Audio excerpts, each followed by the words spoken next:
She was just a young woman with a dream to help others. But what started as a journey of compassion ended in an 18-month nightmare. When she finally returned home, the sight of her left everyone in complete shock. Silvia Romano, a 25-year-old Italian woman, had always wanted to make a difference in the world. After graduating, she decided to follow her passion and traveled to Kenya to volunteer at a nonprofit organization in a small village. At first, life in the village was peaceful. Sylvia immersed herself in the customs and traditions of the local tribe, feeling fulfilled and connected. But one fateful day, her life took a terrifying turn. Multiple vehicles roared into the village, and armed men later identified as terrorists stormed the area. These dangerous men were there to rob and steal from the villagers. One by one, they dragged people from their homes, taking everything they could. Then they saw Sylvia. Recognizing her as a foreigner, the men decided to kidnap her, hoping to demand a $1 million ransom from the Italian government. Sylvia's nightmare had begun. For the next 18 months, Sylvia was held captive. Her kidnappers moved her between countries to avoid being caught, keeping her isolated and unsure of what would happen next. Finally, after lengthy negotiations,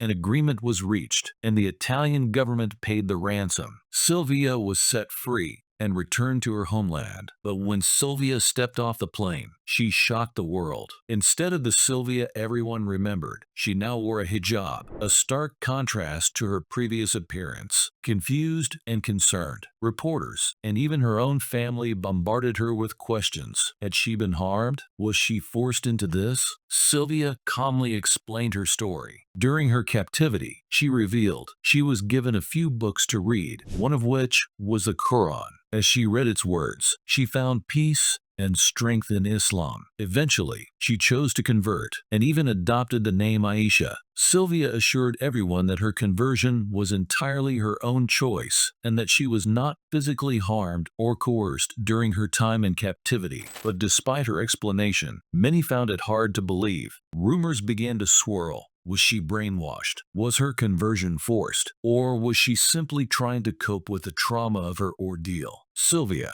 now Aisha, stood firm in her truth, insisting that her faith was a source of comfort during one of the darkest times of her life. What do you think? Was Sylvia's conversion a genuine spiritual journey, or was it influenced by her traumatic experience? Share your thoughts in the comments below.